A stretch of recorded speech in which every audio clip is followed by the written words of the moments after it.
And tonight we're on to our final candidate for Place 5 for the College Station City Council, Willie Blackmon. He has worn many hats, an Aggie, a former judge, and someone who says he wants to ensure fairness and justice in regards to the law. And KAGS' William Johnson caught up with him at Tavo Coffee in Bryan. You were a judge in a municipal court in Houston, and you graduated from A&M. So just tell me about, well, first of all, tell me about your background in College Station, why you came to College Station in the first place. I do know that I wanted to go or attend Berkeley or Stanford, or UCLA or USC, because I loved California. They had a way of fairness on how they treated people. So, but Earl Rudder called my home and talked to my parents and said, I'd like to talk to your son. He talked to me, convinced me he was Earl Rudder.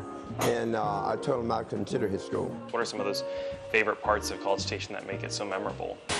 Well, of course, A&M makes it memorable because I was an All-American there, Hall of Famer, distinguished alumnus. I know being a lawyer keeps you busy, but what do you do in your free time? In my free time, I try to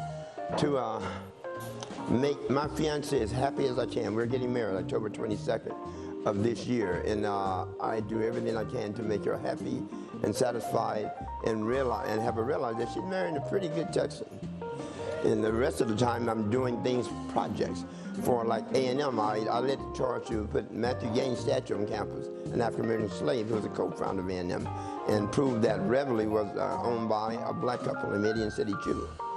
And the Congressional Medal of Honor winner, I presented a proposal to A&M to put his picture in the Congressional Medal of Honor Hall of Honor. It took me 2.5 years, but I did it, and it's there now. It was an important monument put at A&M. So why was putting that statue at A&M so important to you? It was important to me because this is a man that was a slave. He had his rights taken away from him at birth in Pineville, Louisiana, which incidentally is where my father was raised. But that statue, when he came to Texas as a slave and went to Fredericksburg and was freed with the Civil War, he did a lot of things with the 12th legislature in 1870 that led to the establishment of what became Texas A&M, as A&M College. Since you've been involved in the court, just tell me about your history with the law. What about the law just fascinates you? Well, what about the law that fascinates me? Fairness and justice. Because this country has not had a lot of fairness and justice. So when all people should be treated the same, should be treated fairly.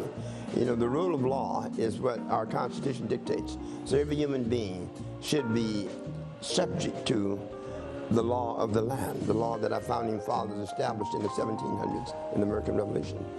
And we can all give each other that. That fascinates me because it's not an easy thing. The human rights and civil rights are a thing that every American has a right to. Why did you join in the military? I joined the military because my family fascinated me. I had relatives who were in the American Revolution, family in the War of 1812 and the Civil War. One of my great-grandfather was a slave, John Glover. And my father served in the Korean War, my brother in Vietnam. So I always felt I had a duty owed to my fellow countrymen to serve my country. What are some of the problems in College Station that you'd want to solve if you were elected? There are problems in housing, and there are problems even in transportation. We just realized that we start improving transportation. A&M has a system for blend, Texas A&M, and the students. But the citizens deserve that also, and they now finally have it. I watched them do that over a period of years since I've been in town. You must have accessible and affordable transportation systems. You mentioned service. I think a lot of politicians, they run either because they want to be seen as a leader of the people or because they truly believe they want to put others before themselves. Where do you line up with that experience? I like helping people, serving people. I'm with that second group that likes to do what is right by my fellow man. It doesn't matter about what I get out of it. What I get out of it is a feeling that I have done the best I can to help my fellow American citizens. And this concludes our Coffee with Candidates series. And you can see more of that. And in between now and Election Day, we'll be looking at some other items on the ballot.